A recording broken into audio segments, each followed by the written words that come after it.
High everyone. तो এটা আমাদের হাইড্রোকার্বনের फोर्थ पार्ट।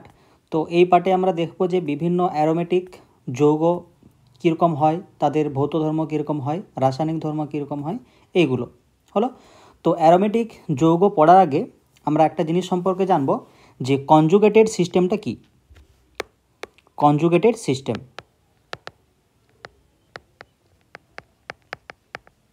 হয়েছে। কনজুগেটেড সিস্টেম মানে যেখানে কনজুগেশন থাকবে। এরপরে কনজুগেশন থাকবে কোথায়? ধরো কোনো জায়গায় ডাবল বন্ডেড কার্বন আছে, তাহলে এই ডাবল বন্ডেড কার্বন, এই কার্বনের পরে যদি কার্বোক্যাটায়ন থাকে, সেই ধরনের সিস্টেমটাকে কনজুগেটেড বলা হবে, কারণ এই যে এখানে কনজুগেশনের জন্য রেজোনেন্স হবে। তাহলে ডাবল বন্ডেড কার্বন, এই কার্বনের পরে যদি তোমার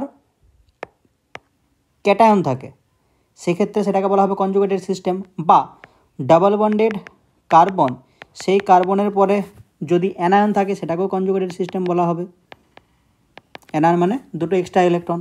বা ধরো ডাবল বন্ডেড কার্বন আছে, এরপরে যদি এমন কিছু অ্যাটম থাকে যার ভ্যাকেন্ট অরবিটাল আছে, ধরো BH2, তাহলে এখানে বোরন কি, এর ভ্যাকেন্ট পি আছে, তাহলে এটাকেও কনজুগেটেড সিস্টেম বলা হবে। হলো? আচ্ছা, এরপরে অ্যারোমেটিক যৌগ পড়ার আগে একটা জিনিস দেখব যে অ্যারোমেটিক যৌগ কারা, অ্যান্টি অ্যারোমেটিক যৌগ কারা, নন অ্যারোমেটিক যৌগ কারা, এগুলো সম্পর্কে। হলো? তাহলে অ্যারোমেটিক যৌগ হওয়ার জন্য যে যৌগটা দেওয়া আছে সেটাকে হতে হবে সাইক্লিক বা চক্রীয়। 2 নম্বর সেটাকে হতে হবে কনজুগেটেড। আগেই বললাম কনজুগেটেড জিনিসটা কি, তাহলে সাইক্লিক হতে হবে, কনজুগেটেড হতে হবে। 3 নাম্বার প্লেনার হতে হবে, মানে যে তোমার যৌগটা দেওয়া আছে সেটাকে সমতলীয় হতে হবে। হলো? 4 নাম্বার সেখানে 4n+2 এত সংখ্যক ইলেকট্রন থাকতে হবে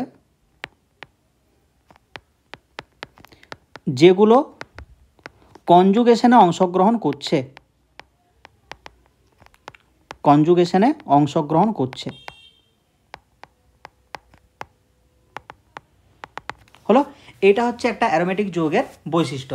তাহলে যৌগটাকে সাইক্লিক হতে হবে, কনজুগেটেড হতে হবে। কনজুগেটেড কোনটা একটু আগেই বললাম। যৌগটাকে প্লেনার হতে হবে, মানে সমতলীয় হতে হবে। তাহলে সমতলীয় হওয়ার অর্থ হচ্ছে যে যৌগটাতে যে কার্বন বা যে পরমাণুগুলো থাকবে সেগুলোকে sp2 বা sp হাইব্রিডাইজড হতে হবে। 4 নাম্বার পয়েন্ট, যে যৌগটাতে 4n+2 সংখ্যক ইলেকট্রন থাকতে হবে যেগুলো কনজুগেশনে অংশগ্রহণ করছে। তাহলে যদি তুমি n সমান 0 বসাও, তাহলে কতগুলো ইলেকট্রন থাকতে হবে? 2টি। আচ্ছা, n সমান 1 বসালে 6টি, n সমান 2 বসালে 10টি। তাহলে যৌগটাতে 2টি বা 6টি বা 10টি বা 14টি এতগুলো ইলেকট্রন থাকতে হবে যেগুলো কনজুগেশনে অংশগ্রহণ করছে। এটা হচ্ছে অ্যারোমেটিক যৌগের বৈশিষ্ট্য। তাহলে উদাহরণ হিসাবে ধরো আমি একটা নিচ্ছি, যে এটা হলো।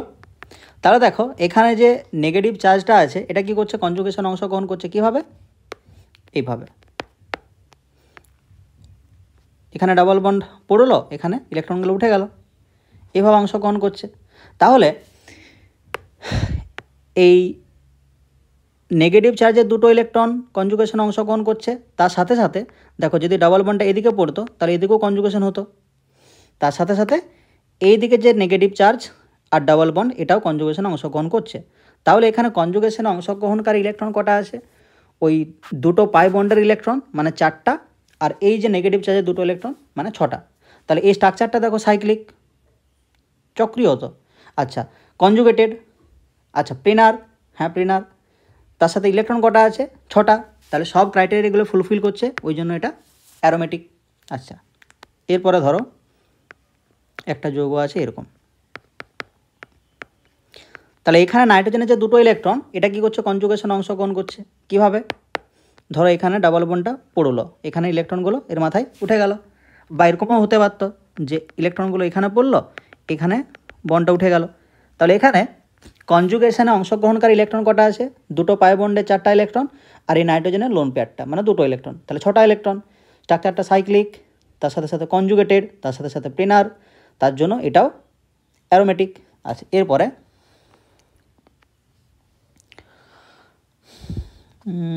আরেকটা এক্সাম্পল ধরো বেঞ্জিন। তাহলে বেঞ্জিনের ক্ষেত্রেও কি এই বন্ডগুলো এখানে আসতে পারে, এই বন্ডটা এখানে আসতে পারে, এই বন্ডটা এখানে আসতে পারে। তাহলে পুরো সিস্টেমটাই কনজুগেটেড। কটা পাই বন্ড আছে?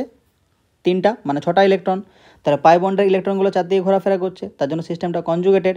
এটা প্লেনার, কারণ সব কার্বনগুলো sp2 হাইব্রিডাইজড। তাহলে এটা হচ্ছে তোমার অ্যারোমেটিক হলো। আচ্ছা, এরপরে অ্যান্টি অ্যারোমেটিক। তাহলে অ্যান্টি অ্যারোমেটিকের ক্ষেত্রে সব ক্রাইটেরিয়াগুলোই একই থাকে, শুধুমাত্র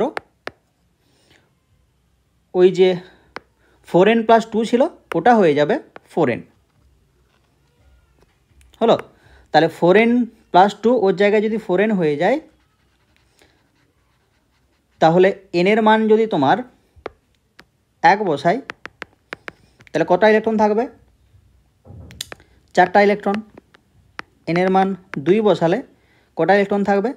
8টা ইলেকট্রন হলো।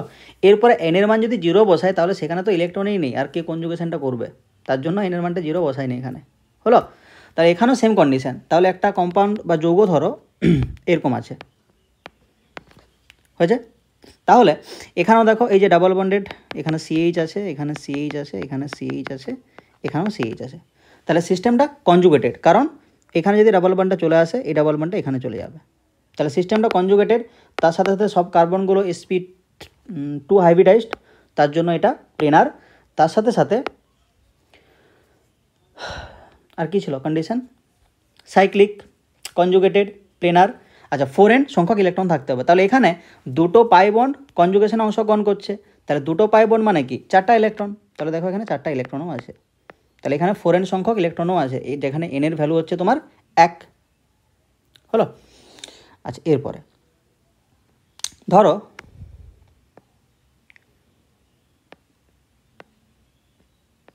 এরকম একটা যৌগ আছে, যদিও এটা আয়ন। তাহলে এখানে নেগেটিভ চার্জটা এখানে যদি পড়ে, এই নেগেটিভ চার্জের ইলেকট্রনটা এখানে উঠে যাবে। তাহলে এখানে নেগেটিভ চার্জটা ওর এই ডাবল বন্ডটা কনজুগেশনে আছে। স্ট্রাকচারটা সাইক্লিক, কনজুগেটেড, প্লেনার। আচ্ছা, এখানে ইলেকট্রন কটা আছে? তাহলে যেগুলো কনজুগেশন অংশগ্রহণ করছে, ওই নেগেটিভ চার্জের 2টো ইলেকট্রন আর ওই পাই বন্ডের 2টো ইলেকট্রন, মানে 4টা ইলেকট্রন। তাহলে এটাকে ওই জন্য অ্যান্টি অ্যারোমেটিক বলা হচ্ছে হলো। আচ্ছা, এরপরে লাস্ট হচ্ছে নন অ্যারোমেটিক যৌগ। তাহলে নন অ্যারোমেটিক যৌগ মানে এই যে কন্ডিশনগুলো আগে দেখলাম, যে সাইক্লিক, কনজুগেটেড, প্লেনার, 4n+2 সংখ্যক ইলেকট্রন থাকতে হবে, সেইগুলোর কোনো একটা যদি ফেল করে, তাহলে সেটা যে যৌগ হবে সেটা হচ্ছে নন অ্যারোমেটিক। তাহলে তুমি সিম্পলভাবে বলতে পারো, যেসব যৌগ অ্যারোমেটিক আর অ্যান্টি অ্যারোমেটিক না, সেগুলো হচ্ছে নন অ্যারোমেটিক হলো। ব্যাস। তাহলে এক্সাম্পল হিসাবে তাহলে ওটা লিখে নেবে যে যেসব যৌগ অ্যারোমেটিক ও অ্যান্টি অ্যারোমেটিক নয়, তারা হচ্ছে নন অ্যারোমেটিক যৌগ। ধরো আমি এটা নিচ্ছি এক্সাম্পল হিসাবে হলো। তাহলে এটা দেখো সাইক্লিক, এটা প্লেনারও না, কনজুগেটেডও না। কেন? এখানের পাই ইলেকট্রনগুলো কনজুগেটেড, কিন্তু এখানে যদি ইলেকট্রনটা এখানে আসে, এরপরে যাবে কোথায়? আর জায়গা আছে কি? এদিকে তো যাওয়ার জায়গা নেই, তার এটা কনজুগেটেড না। তাছাড়াও এই কার্বনটা দেখো sp3 হাইব্রিডাইজড, এই কার্বনটাও sp3 হাইব্রিডাইজড। তাহলে sp3 হয়ে গেলে কি হবে? ওটা প্লেনার থাকবে না, হয় sp2 হতে হবে বা sp হতে হবে, তাহলে সেটা প্লেনার হবে। তার এখানে যেহেতু কনজুগেটেড হচ্ছে না আর প্লেনারও হচ্ছে না, তার জন্য এটা নন অ্যারোমেটিক। তাহলে অ্যারোমেটিক অ্যান্টি অ্যারোমেটিক তো হলো নি, তার জন্য নন অ্যারোমেটিক। ব্যাস। তাহলে এটা হচ্ছে তোমার সিম্পল জিনিস। আচ্ছা, এরপরে বেঞ্জিনের স্ট্রাকচারটা দেখানো আছে। বেঞ্জিনের সাধারণ সংকেত হয় তোমার C6H6। এটা পজ করে একটু লিখে দেবে, কিছু সাধারণ নাম দেওয়া আছে। তাহলে বেঞ্জিনের স্ট্রাকচারটা দেওয়া আছে। এরপরে বেঞ্জিন ডেরিভেটিভ বা বেঞ্জিন জাতক, মানে বেঞ্জিন থেকে যে যৌগগুলো তৈরি করা হচ্ছে সেটাকে বলা হয় বেঞ্জিন ডেরিভেটিভ বা বেঞ্জিন জাতক। তাহলে বেঞ্জিনে যদি CH3 দেওয়া হয় তার নাম হচ্ছে টলোইন। বেঞ্জিনে যদি NH2 দেওয়া হয় তার ডাক নাম অ্যানিলিন। যদি বেঞ্জিনে OH থাকে সেটা হয় ফিনল। বেঞ্জিনে CHO থাকে তার নাম বেঞ্জালডিহাইড। বেঞ্জিনে যদি OCH3 থাকে তার নাম অ্যানিসোল। যদি COOH থাকে সেটা হচ্ছে বেঞ্জোইক অ্যাসিড। যদি COCH3 থাকে সেটা হচ্ছে অ্যাসিটোফিনন। যদি বিআর থাকে ব্রোমোবেঞ্জিন, Cl থাকলে ক্লোরোবেঞ্জিন, F থাকলে ফ্লুরোবেঞ্জিন, এরকম আর কি হলো। এরপরে দ্বি প্রতিস্থাপিত বেঞ্জিন। তাহলে বেঞ্জিনে যদি আগের থেকে কোনো একটা গ্রুপ থাকে, সেই গ্রুপটার সাপেক্ষে এই যে দেখো জি দেওয়া আছে, মানে জি গ্রুপটা বেঞ্জিনে আগের থেকে আছে কোনো একটা গ্রুপ, তাহলে সেই গ্রুপের সাপেক্ষে তার পরবর্তী যে কার্বন সেগুলোকে বলা হয় অর্থ কার্বন, ও দিয়ে লেখা হয়। তাহলে এটাও ও, এটাও ও হলো। অর্থ কার্বনের পরে যে কার্বনগুলো থাকে সেটা হচ্ছে মেটা কার্বন, তাহলে এটাও মেটা, এটাও মেটা, তাহলে এটা হচ্ছে অর্থ, এটা মেটা। আর যে গ্রুপটা থাকে তার গ্রুপের একদম বিপরীত যে কার্বন সেটাকে বলা হয় প্যারা হলো। তাহলে গ্রুপের পরের কার্বনটা হচ্ছে অর্থ, পরের পরেরটা হচ্ছে মেটা, একদম অপোজিটটা সেটা হচ্ছে প্যারা। তো সেই অনুযায়ী কিছু নামকরণ করানো আছে দেখো। তাহলে বেঞ্জিনে CH3 থাকলে তার নাম ছিল টলুইন, তাহলে এখানে দেখো অর্থ পজিশানে একটা Cl আছে, এটা অর্থ পজিশন, তার জন্য এটার নাম অর্থোক্লোরোটলুইন। আচ্ছা, বেঞ্জিনে যদি বিআর থাকে তার নাম ছিল ব্রোমোবেঞ্জিন, তাহলে এখানে অর্থ পজিশনে একটা বিআর আছে, তার জন্য অর্থ ডাইব্রোমোবেঞ্জিন, কারণ দুটো বিআর। আচ্ছা, এরপর অর্থ পজিশনে একটা NO2 আছে, তার জন্য অর্থ নাইট্রোটলুইন। এখানে দেখো মেটা পজিশনে একটা NO2 আছে, তাহলে মেটা ডাইনাইট্রো বেঞ্জিন, কারণ দুটো নাইট্রো গ্রুপ আছে, ব্যাস। আচ্ছা, এরপরে অ্যারোমেটিক যৌগ, ধরো কোনো একটা বেঞ্জিনে একটা গ্রুপ আছে যেটাকে জি দিয়ে লেখা আছে হলো, তাহলে এই বেঞ্জিন যে বলয়টা ওটাকে বলা হয় নিউক্লিয়াস, আর এই যে গ্রুপটা থাকে সেটাকে বলা হয় পার্শ্ব শৃঙ্খল হলো। এটা একটু লিখে নেবে। এরপরে বেঞ্জিনের প্রিপারেশন আছে হলো, তাহলে বেঞ্জিন প্রিপারেশনের প্রথম যে রিয়াকশানটা আছে অ্যাসিটিলিন থেকে ওই যে কপার নল 600 ডিগ্রি সেন্টিগ্রেড তাপমাত্রা, এই রিয়াকশানটা তোমরা অ্যালকাইনে পড়েছো, তাহলে এই প্রোডাক্টটা তোমরা বাড়িতে লিখে নেবে, তাহলে রিয়াকশানটা হোমওয়ার্ক থাকলো হলো। এরপরে সোডিয়াম বেঞ্জোয়েটেড ডিকার্বক্সিলেশন দ্বারা, তাহলে ক্যালসিয়াম অক্সাইড, সোডিয়াম হাইড্রোক্সাইড আর তাপের উপস্থিতিতে এই COO গ্রুপ কীভাবে বিক্রিয়া করে এটা তোমরা অ্যালকেনে পড়েছো হলো, তাহলে এটাও বাড়িতে করবে। এরপরে নেক্সট রিয়াকশান ফেনল থেকে, এটা খুব ইম্পর্ট্যান্ট রিয়াকশান, পরীক্ষা তো জিজ্ঞেস করে খুব। তাহলে ফেনল থেকে তুমি যদি বেঞ্জিন প্রস্তুত করতে যাও তোমায় কী করতে হবে, তাহলে ফেনল মানে কি, বেঞ্জিনে যদি OH গ্রুপ থাকে সেটাকে বলা হয় ফেনল। তাহলে ফেনলের সিম্পল, তুমি যদি জিঙ্ক আর হিট দিয়ে দাও, হয়েছে, জিঙ্ক ডাস্ট মানে জিঙ্কের ধুলা আর কি, জিঙ্ক ডাস্ট আর হিট দিয়ে দিলে কি হয়, ওই OH গ্রুপটা বেরিয়ে যায়, ওর জায়গায় একটা হাইড্রোজেন চলে আসে, মানে বেসিক্যালি এটা একটা বেঞ্জিনই হলো। তাহলে ফেনলে জিঙ্ক গুঁড়ো দিয়ে দাও আর একটু হিট দিয়ে দাও, ব্যাস বেঞ্জিন পেয়ে যাবে। আচ্ছা, ডায়াজোনিয়াম লবণ থেকে, আচ্ছা ডায়াজোনিয়াম লবণ কি, কোনো জায়গায় যদি N2+ Cl- এটা যুক্ত থাকে সেটাকে বলা হয় ডায়াজোনিয়াম সল্ট। আচ্ছা, N2+ Cl- এটার গঠনটা কীরকম হয়, তাহলে N ট্রিপল বন্ড N, তাহলে এই মাঝের এনটা দেখো 4টা বন্ড করেছে, তার জন্য এখানে থাকে প্লাস, তাহলে এই প্লাসের কাউন্টারে বা প্লাসের সাথে একটা মাইনাস থাকবে, তো এর সাথে একটা Cl- থাকবে, এটাকেই পাশাপাশি লেখা হয় N2+ Cl-, এটাকে বলা হয় ডায়াজোনিয়াম লবণ। তাহলে যদি বেঞ্জিন ডায়াজোনিয়াম লবণ, তাহলে বেঞ্জিন রিংয়ে N2+ Cl- থাকলে সেটাকে বলা হবে বেঞ্জিন ডায়াজোনিয়াম লবণ। তাহলে N2+ Cl- জন্য এটাকে বলা হয় ডায়াজোনিয়াম ক্লোরাইড লবণ। তাহলে বেঞ্জিন ডায়াজোনিয়াম ক্লোরাইড, এখানে তুমি যদি হাইপোফসফরাস অ্যাসিড মানে H3PO2 দাও, এর সাথে একটু জল আর তাপ, তাহলে H3PO2 এটার নাম হাইপোফসফরাস অ্যাসিড। তাহলে হাইপোফসফরাস অ্যাসিড তুমি যদি বেঞ্জিন ডায়াজোনিয়াম ক্লোরাইডে দিয়ে দাও তাহলে কি হবে, সিম্পল ওই N2+ Cl- বেরিয়ে যাবে আর একটা হাইড্রোজেন চলে আসবে হলো, তাহলে এটা বেঞ্জিন পেয়ে গেলে। Next process benzene sulphonic acid থেকে, এটা একদম সিম্পলিস্ট। তাহলে সিম্পল রিয়াকশানের মধ্যে যদি বেঞ্জিনে SO3H থাকে সেটাকে বলা হয় বেঞ্জিন সালফোনিক অ্যাসিড, সেটা আগেই দেখলে।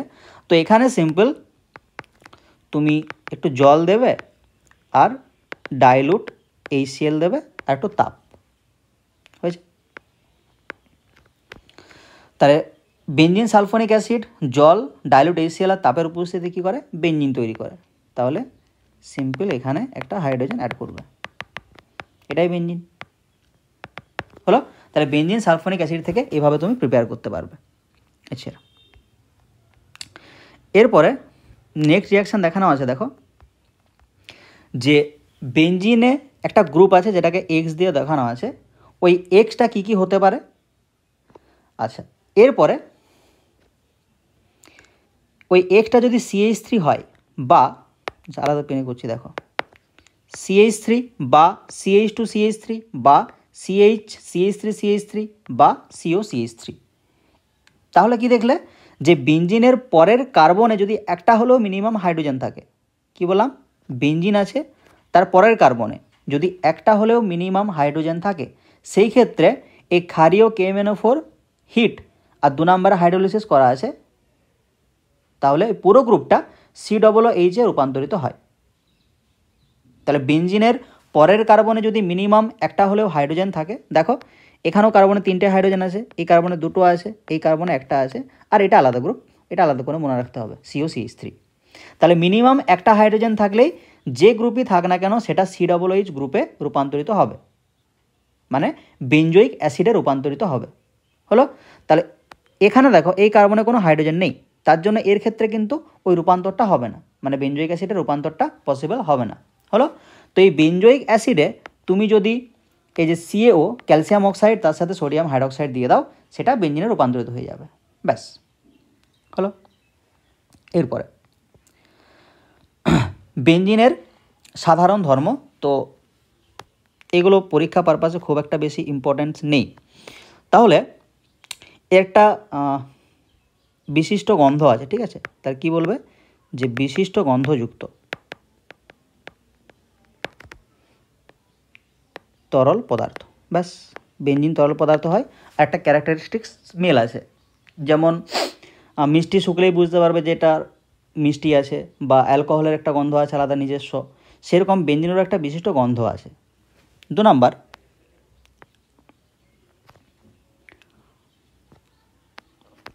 জলে অদ্রাব্য। বেঞ্জিন মানে কি, অ্যালকিনের মতোই তো, তাহলে জলে অদ্রাব্য হবে। আর ইথার, অ্যাসিটোন এগুলো তো দ্রাব্য। আগেই বলে দিচ্ছি যে এই সাধারণ ধর্ম বা ভৌত ধর্ম সেরকম ইম্পর্টেন্স কিছু নেই। হলো, আচ্ছা, এটা অনেক বিক্রিয়ায় দ্রাবক হিসাবে ব্যবহৃত হয়।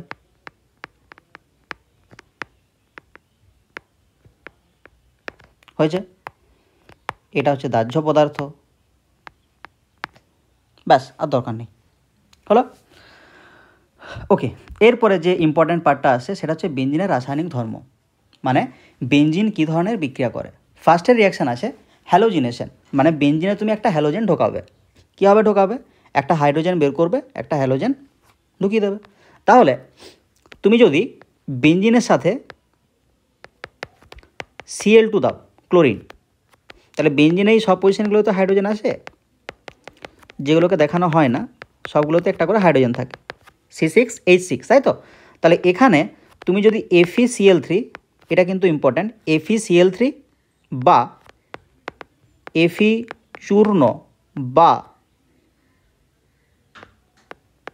অ্যানহাইড্রাস AlCl3, অ্যানহাইড্রাস মানে অনার্দ্র AlCl3, যেখানে কোনো জল নেই, আর্দ্রতা নেই।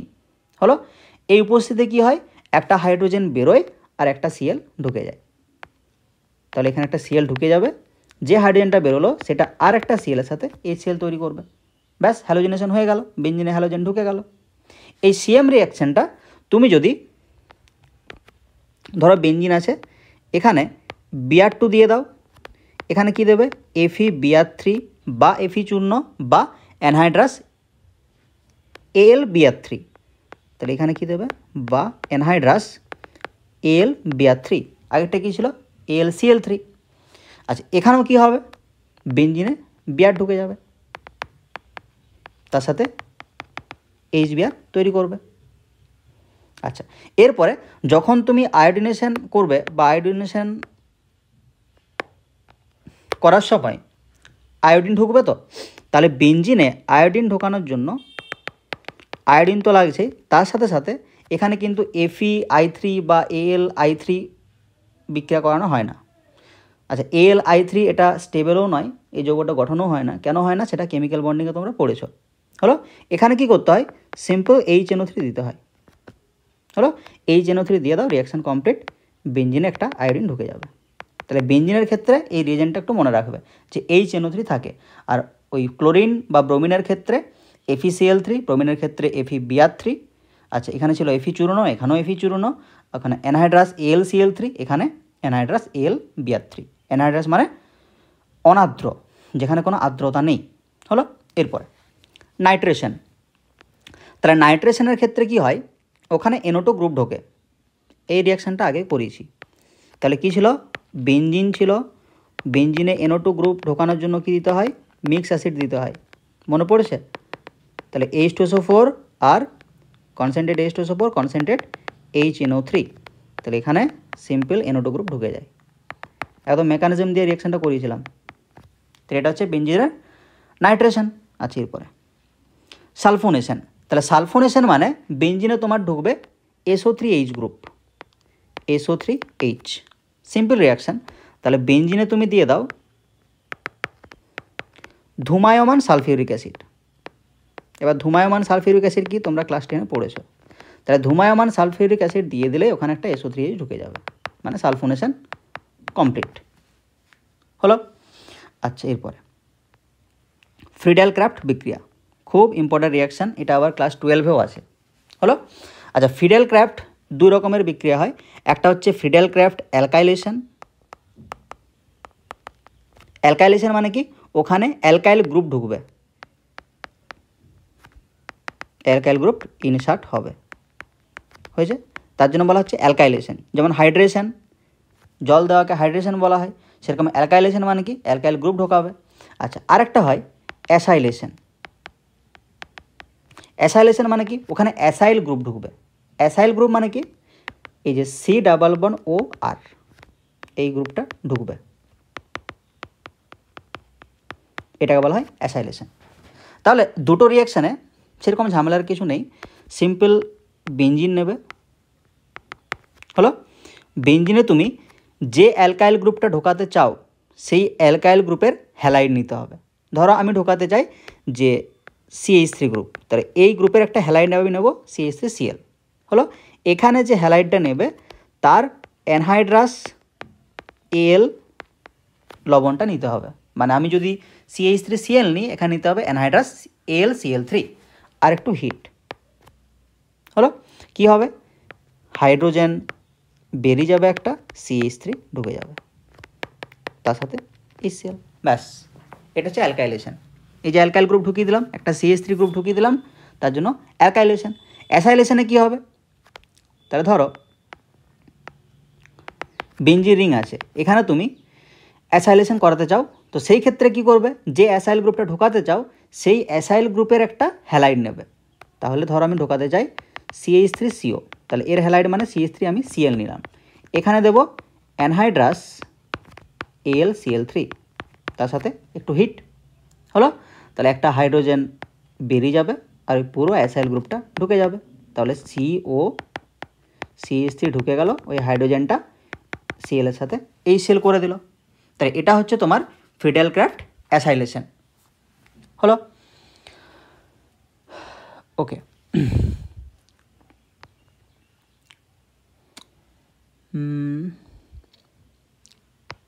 এরপরে কি আছে, ক্লোরোমিথিলেশন। আচ্ছা, তাহলে ক্লোরোমিথিনেশন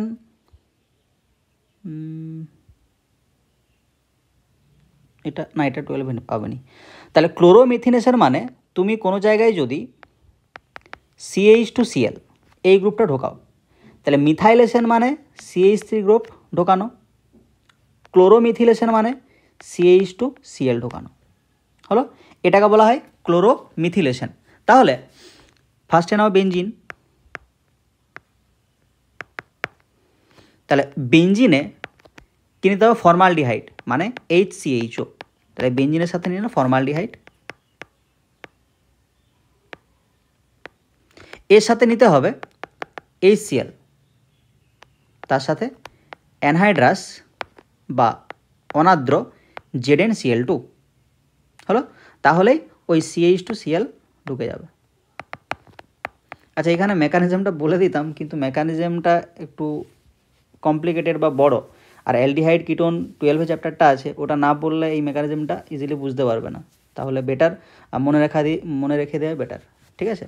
বলে দিতাম, বাট অ্যালডিহাইড কিটোন না পড়লে এই মেকানিজমটা বুঝতে পারবে না। আচ্ছা, এটা মুছে দিই।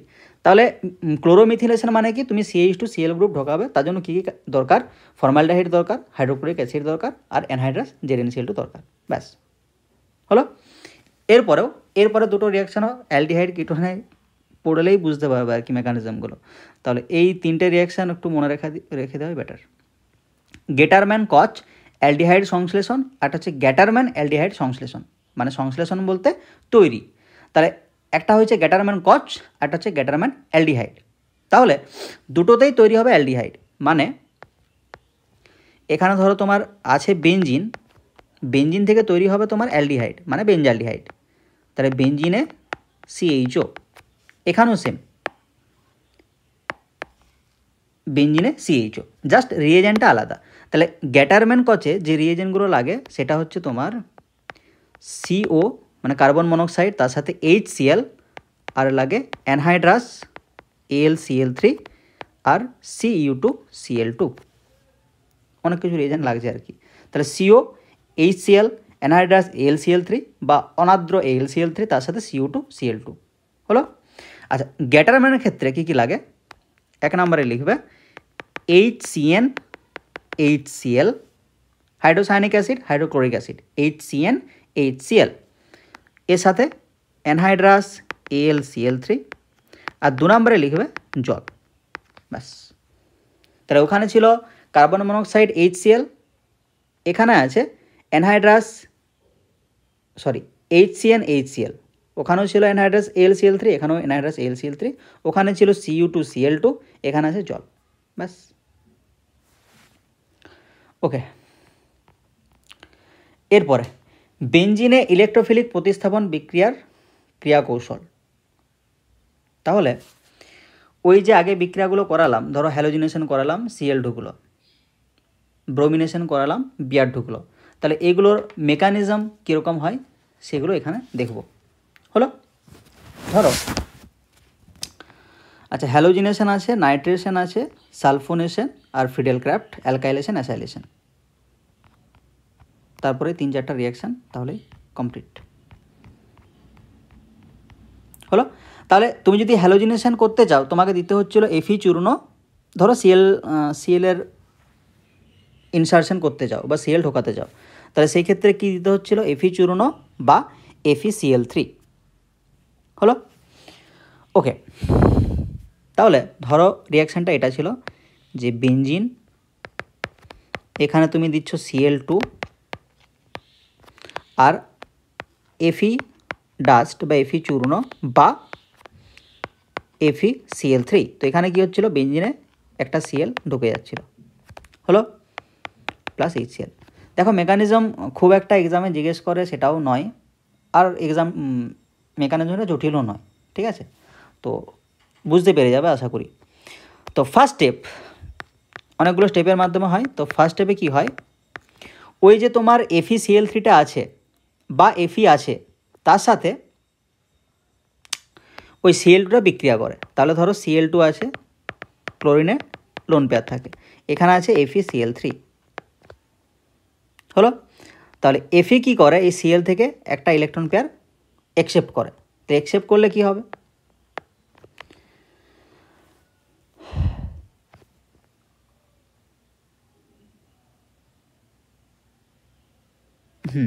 তাহলে Cl এখানে Feর সাথে বন্ড করলো, এটা Cl3, তাহলে Fe যেহেতু ইলেকট্রন দিয়েছে, এটা প্লাস হয়ে যাবে, হলো।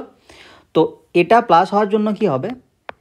এই যে Cl এর সাথে বন্ডটা ছিল, এই বন্ডটা ভেঙে যাবে, আচ্ছা এটা মাইনাস হবে, তাহলে এই বন্ডটা এদিকে ভাঙলো, তাহলে বন্ডের দুটো ইলেকট্রন Cl পেয়ে গেল, Cl এর কাছে এমনিতেও দুটো লোন পেয়ার ছিল, তাহলে এই বন্ডের ইলেকট্রন Cl নিয়ে নেওয়ার জন্য এই যে পাশে Clটা, এটা তখন পজিটিভলি চার্জড হয়ে যাবে বা একটা ক্যাটায়ন তৈরি হবে।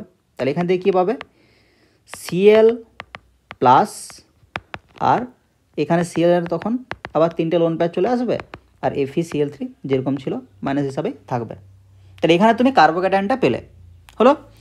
সেকেন্ড স্টেপ, সেকেন্ড স্টেপে ওই যে বেঞ্জিনের ডাবল বন্ড আছে ওটা কি করবে, ওই কার্বোক্যাটায়নকে মানে Cl প্লাসকে, কার্বোক্যাটায়ন না ক্যাটায়ন, তাহলে ওই বেঞ্জিনের ডাবল বন্ডটা তার ইলেকট্রন এই Cl প্লাসকে দেবে, দিল। তাহলে যেখানে তুমি Clটাকে অ্যাড করাবে তার পাশে পজিটিভ চার্জ তৈরি হবে, মানে একটা বন্ড তো তুমি ভেঙে দিয়েছো, তাহলে এই কার্বনে একটা বন্ড তো কমে গেল, তাহলে কমে যাওয়া মানে ওখানে পজিটিভ চার্জ তোমাকে দিতে হবে, হলো। এরপরে এখানে তুমি রেজোনেন্স করতে পারবে। কী হবে রেজোনেন্স হবে, এই ডাবল বন্ডটা যদি এখানে আসে তাহলে রেজোনেন্স হবে, এখানে ডাবল বন্ড এখানে পজিটিভ চার্জ, হলো। আচ্ছা, এই ডাবল বন্ডটা যদি আবার এখানে আসে এখানেও রেজোনেন্স হবে, এটা ডাবল বন্ড এখানে তখন পজিটিভ চার্জ, এখানে Cl, হলো। তো এইভাবে রেজোনেন্স স্ট্রাকচার পাবে। এই হাইব্রিডটা কীভাবে দেখানো যাবে, যে এটা বেঞ্জিন রিং, এবার ইলেকট্রনটা চার দিয়ে ঘুরছে এইভাবে, পুরোটা কিন্তু দেখানো যাবে না, কারণ দেখো পজিটিভ চার্জটা কিন্তু এরকম জায়গায় আসছে, এরকম জায়গায় আসছে আর এরকম জায়গায় আসছে, আর কিন্তু অন্য কিছু জায়গায় যায়নি, তার জন্য ইলেকট্রন ডেনসিটিটা ওরকম চারদিকে বন্ডটা ঘোরানো যাবে না। আর ডাবল বন্ডগুলোও কিন্তু এই তিনটে জায়গার মধ্যেই ঘোরাফেরা করছে, তার জন্য আমি এইভাবে দেখেছি, পুরোটা কিন্তু গোল করে দিইনি, হলো। তাহলে আরেকবার দেখাচ্ছি, দেখো, হলো। আচ্ছা, এরপরে এই মাঝে তখন পজিটিভ চার্জটা দেখাবো, যেহেতু আমি হাইব্রিড করছি মাঝেও দেখাতে পারো, এরকম বাইরে প্লাসও দেখাতে পারো, যেটা আমরা রেজোনেন্স ক্ষেত্রে করেছিলাম, বাট আমি মাঝেই দেখাচ্ছি, হলো। এটাকে বলা হয়, আচ্ছা এটাকে কি বলা হয় জেনে লাভ নেই, ছাড়ো। তাহলে এখানে মাঝে পজিটিভ চার্জ তৈরি করলাম। এরপরে থার্ড স্টেপে কি হবে, ওই যে হাইব্রিডটা পেয়েছি, দেখো ওখান থেকে রিয়াকশানটা কমপ্লিট করে দেবো। তাহলে এখানে ডট ডট করে আছে, এখানে মাঝে পজিটিভ চার্জ আছে, এখানে Cl আছে, দেখো Cl বাদ দিয়েও কিন্তু একটা হাইড্রোজেন আছে না। তাহলে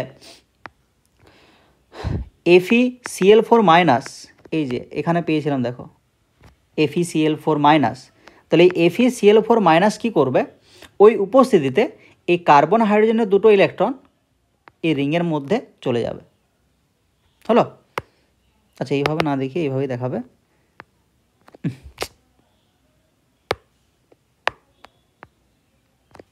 মধ্যে বলতে ওই রিংয়ের পাশে চলে যাবে, হলো। তাহলে রিংয়ে পজিটিভ চার্জ ছিল, ওখানে তুমি যদি দুটো ইলেকট্রন দিয়ে দাও তাহলে রিংয়ের ঝামেলা মিটে গেল, তাহলে ওখানে আবার একটা নতুন করে ডাবল বন্ড হয়ে যাবে, হলো। তাহলে কি হলো কেসটা, রিংয়ে নতুন দুটো ইলেকট্রন আসার ফলে রিংয়ে আবার দুটো ইলেকট্রন এক্সট্রা চলে এলো, ফলে যে ঝামেলাটা ছিল, যে দুটো ইলেকট্রন রিং থেকে চলে গেছে, সেই ঝামেলাটা মিটে যাবে। তাহলে এখানে তোমার বেঞ্জিন রিংয়ে Cl হয়ে গেল।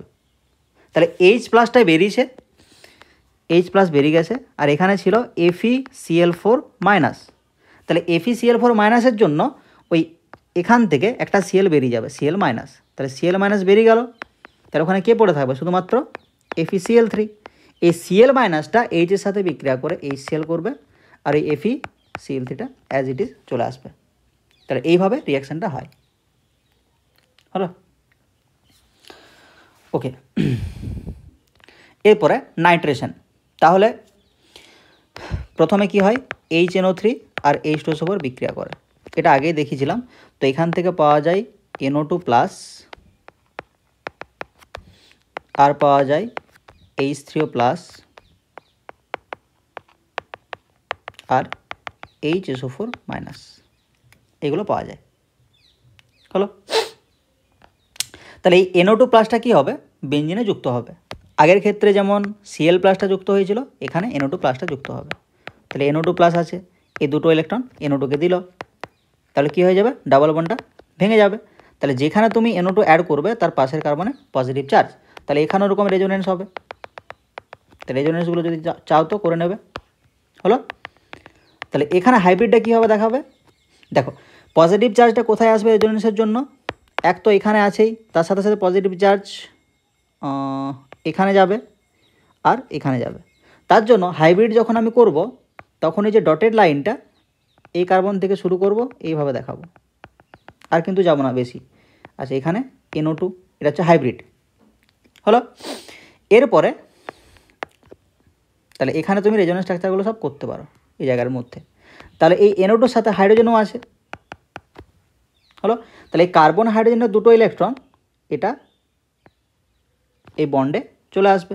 তো এখানেও দেখাতে পারো, এখানেও দেখাতে পারো, কার্বন কার্বনের মাঝে চলে আসবে।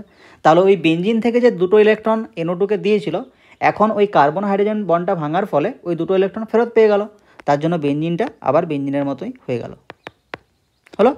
এখানে NO2, ব্যাস নাইট্রোজেন হয়ে গেল। তো এইভাবে করা যায়। আচ্ছা, এরপরে এখানে যদি বলো যে হাইড্রোজেনটাকে নিল ওকে, এখানে ছিল HSO4 মাইনাস ছিল, তো এই HSO4 মাইনাসটা এই হাইড্রোজেনটা নিয়েছে, কারণ সেও তো H2SO4 হতে চায় না। ওকে, এরপরে সালফোনেশন। তাহলে সালফোনেশনের ক্ষেত্রে কি হয়,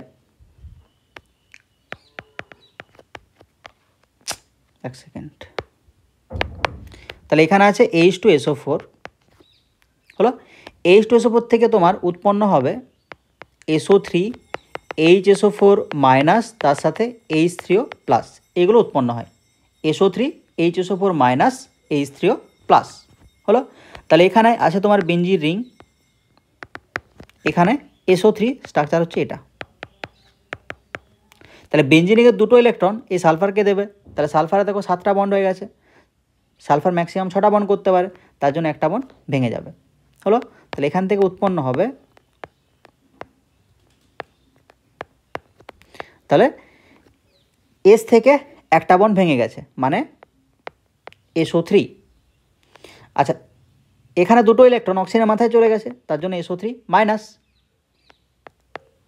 যে কার্বন SO3 মাইনাস যুক্ত হয়েছে সে তার পাশের কার্বনে পজিটিভ চার্জ, হলো। এরপর এখান থেকে অনেকগুলো রেজোনেন্স স্ট্রাকচার পাবে, মানে আরও দুটো পাবে আর কি। তো এখান থেকে হাইব্রিডটা কি তৈরি হবে, আগে যেরকম করেছি ওরকম। তাহলে এখান থেকে এখানে ডটেড, এখান থেকে এখানে ডটেড, এখানে SO3 মাইনাস, হলো। এখানে একটা হাইড্রোজেন অবভিয়াসলি আছে, আর এখানে পজিটিভ চার্জ হয়েছে। তাহলে রিয়াকশানে দেখো, প্রথমে যে রিয়াকশানটা ওখানে কিন্তু HSO3 মাইনাস ওটা পড়ে আছে, হলো।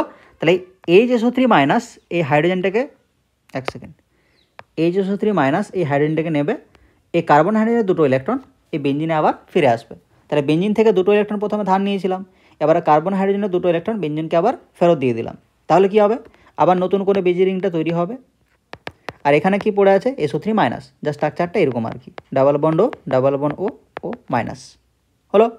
আচ্ছা, এরপরে রিয়াকশানে দেখো H3O প্লাস আছে, আবার প্রথমে যে রিয়াকশানটা লেখা আছে H3O প্লাস, তাহলে H3O প্লাস ভাঙলে কি উৎপন্ন করবে, H2O প্লাস H প্লাস, তাহলে এই O মাইনাসটা H প্লাসকে নেবে, তো H প্লাসকে নিল, এখান থেকে SO3H তৈরি হয়ে গেল, ব্যাস। তাহলে বেঞ্জিনের সালফোনেশনও কমপ্লিট, হলো। এরপরে ফ্রিডেল ক্রাফট বিক্রিয়া। তাহলে ফ্রিডেল ক্রাফটের অ্যালকাইলেশন আছে আর অ্যাসাইলেশন আছে। তাহলে অ্যালকাইলেশনের ক্ষেত্রে কি হয়, অ্যালকাইল গ্রুপ যুক্ত হয়। আচ্ছা, ওখানে কি ছিল, যে অ্যালকাইল গ্রুপ যুক্ত করবে তার একটা ক্লোরাইড বা ব্রোমাইড তোমাকে নিতে হবে। তাহলে আমি ধরো যে CH3 যুক্ত করতে চাই, তাহলে আমি কী নেব, CH3Cl। আচ্ছা, কি রিয়েজেন্ট ছিল, AlCl3। তাহলে এখানে কি হবে, এই যে Cl এর ইলেকট্রন এটা দেবে অ্যালুমিনিয়ামকে, কারণ অ্যালুমিনিয়ামের ভ্যাকেন্ট অরবিটাল আছে। তাহলে CH3Cl, যেহেতু Cl ইলেকট্রন দিয়েছে তার জন্য পজিটিভ, Al নিয়েছে ইলেকট্রন তার জন্য Alটা নেগেটিভ, হলো। এরপরে এই C আর Cl এর মধ্যে যে বন্ডটা আছে এই বন্ডের দুটো ইলেকট্রন Cl নিয়ে নেবে, তাহলে নিয়ে নিলে কি হবে, কার্বন থেকে ইলেকট্রন নিয়েছে তার জন্য কার্বনে পজিটিভ চার্জ।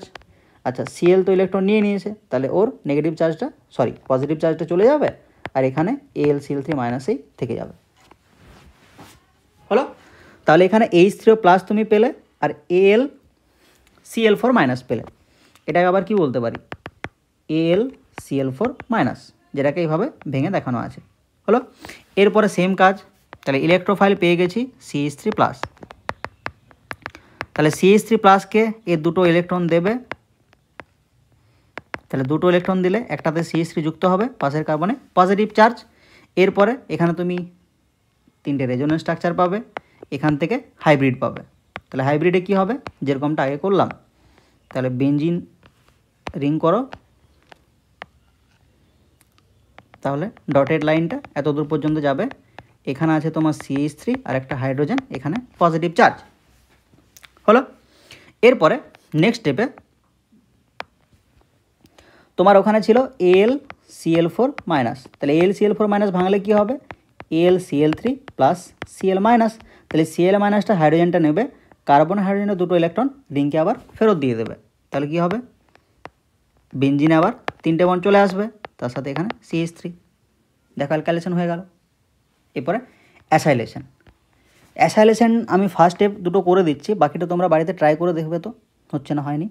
তাহলে ধরো আমি CH3CO এই গ্রুপটা ঢোকাতে চাই, তাহলে এর একটা ক্লোরাইড নিচ্ছি, হলো।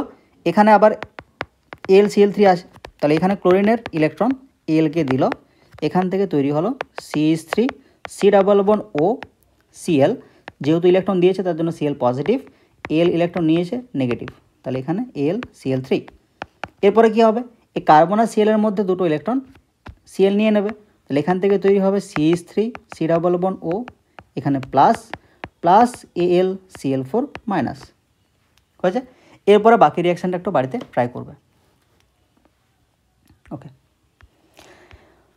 এরপরে বেঞ্জিনের যুত বিক্রিয়া মানে কি, বেঞ্জিনে অন্য কিছু একটা যৌগ বা মৌল এসে যুক্ত হবে, তাহলে ফার্স্টের রিয়াকশান হাইড্রোজেন সংযুক্তি। তাহলে যখন তুমি বেঞ্জিনে হাইড্রোজেন ঢোকাবে নিকেল ডাস্ট 200 ডিগ্রি সেন্টিগ্রেড উষ্ণতা বা টেম্পারেচারের প্রেজেন্সে, তখন কি হবে, ওই হাইড্রোজেনগুলো ইনসার্ট হবে কিসের ভিত্তিতে, তাহলে ডাবল বন্ড ভাঙবে, হাইড্রোজেন ঢুকবে, এখানে ডাবল বন্ড ভাঙবে, হাইড্রোজেন ঢুকবে, ডাবল বন্ড ভাঙবে, হাইড্রোজেন ঢুকবে, তাহলে এটা তৈরি করবে।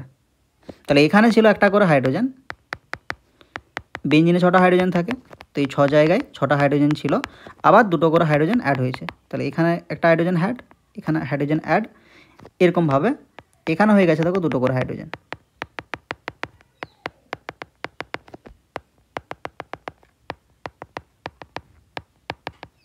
হলো। তাহলে বেঞ্জিন থেকে তুমি কি পেলে, সাইক্লোহেক্সেন। এরপর আছে বার্চ বিজারণ। তো বার্চ বিজারণ ক্ষেত্রে প্রোডাক্টটা জাস্ট মনে রাখবে যে বেঞ্জিনে যদি বার্চ রিডাকশান করা হয়, তার রিয়েজেন্ট কি, সোডিয়াম লিকুইড অ্যামোনিয়া আর ইথানল, এটা পাওয়া যায়। তাহলে এটার আইউপিএসি নাম কি হবে, ধরো 1 2 3 4 5 6, তাহলে 1,4 সাইক্লোহেক্সাডাইইন, এটা জাস্ট একটু মাথায় রাখবে, ঠিক আছে। বার্চ রিডাকশানটা যে বেঞ্জিন যদি তুমি সোডিয়াম লিকুইড অ্যামোনিয়া ইথানল দিয়ে দাও, তখন একদম অপোজিট দিকে দুটো ডাবল বন্ড থাকবে, বাদবাকি যা ডাবল বন্ড আছে সব উঠে যাবে, হলো। এরপর হচ্ছে হ্যালোজেন সংযুক্তি। তাহলে যেরকম দেখলে হাইড্রোজেন যুক্ত হয়েছিল সেরকম হ্যালোজেন যুক্ত হবে, তাহলে এখানে ডাবল বন্ড ভাঙবে, এই দুটো জায়গায় দুটো Cl যুক্ত হবে, এখানে ডাবল বন্ড ভেঙে এই দুটো জায়গায় দুটো Cl যুক্ত হবে, এখানে ডাবল বন্ড ভেঙে এই দুটো জায়গায় দুটো Cl যুক্ত হবে, তাহলে ডাবল বন্ডগুলো সব ভেঙে যাবে, এই 6টা পজিশনে 6টা Cl অ্যাড হয়ে যাবে, হলো। তো এটার নাম কি হবে, বেঞ্জিন হেক্সাক্লোরাইড, যেটা কীটনাশক হিসাবে ব্যবহৃত হয়, BHC, বেঞ্জিন হেক্সাক্লোরাইড। আচ্ছা, এরপরে যদি তুমি Br2 অ্যাড করাও, যেরকম Cl অ্যাড হলো সেরকম 6টা Br অ্যাড হয়ে যাবে, তাহলে এটা হচ্ছে বেঞ্জিন হেক্সা ব্রোমাইড, ব্যাস।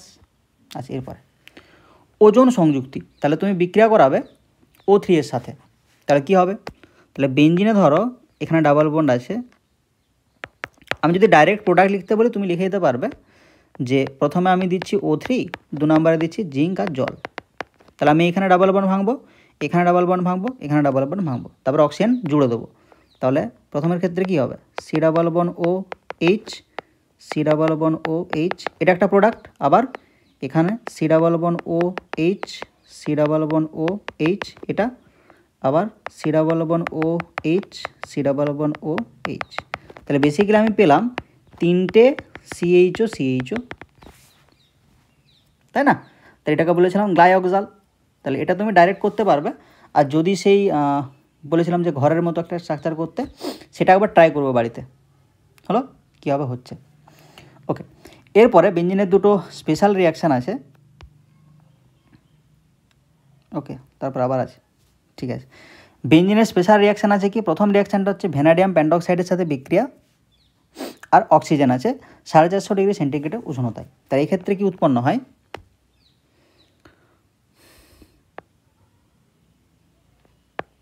CH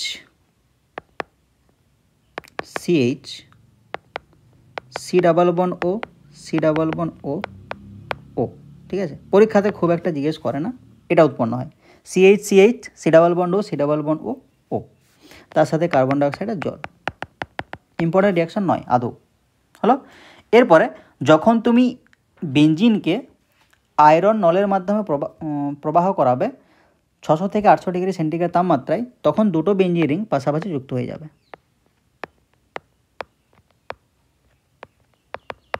হলো। এটার নাম কি, বাইফিনাইল।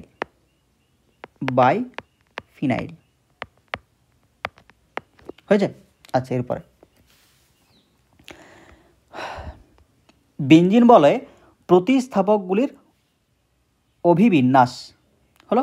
তাহলে যদি বেঞ্জিন বলয়ে আগের থেকে একটা গ্রুপ লেগে থাকে, ধরো বেঞ্জিন বলয়ে একটা গ্রুপ লেগে আছে, এরপরে যখন কোনো একটা গ্রুপ একটা রিয়াকশানের মাধ্যমে আসবে, তখন সেই গ্রুপটা অর্থো পজিশনে ঢুকবে না মেটা পজিশনে ঢুকবে না প্যারা পজিশনে ঢুকবে, সেটা আমরা আগে থেকে বলতে পারি।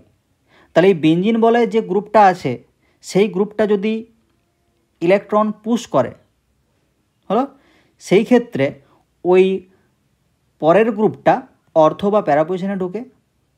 আর যদি ওই গ্রুপটা ইলেকট্রন টানে বেঞ্জিন রিং থেকে, সেই ক্ষেত্রে যে আগত গ্রুপ বা ইনকামিং গ্রুপ সেটা মেটা পজিশনে ঢুকে, হলো।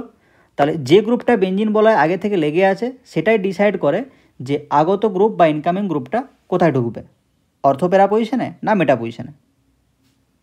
এরপরে দেখো অর্থ প্যারা নির্দেশক গ্রুপ।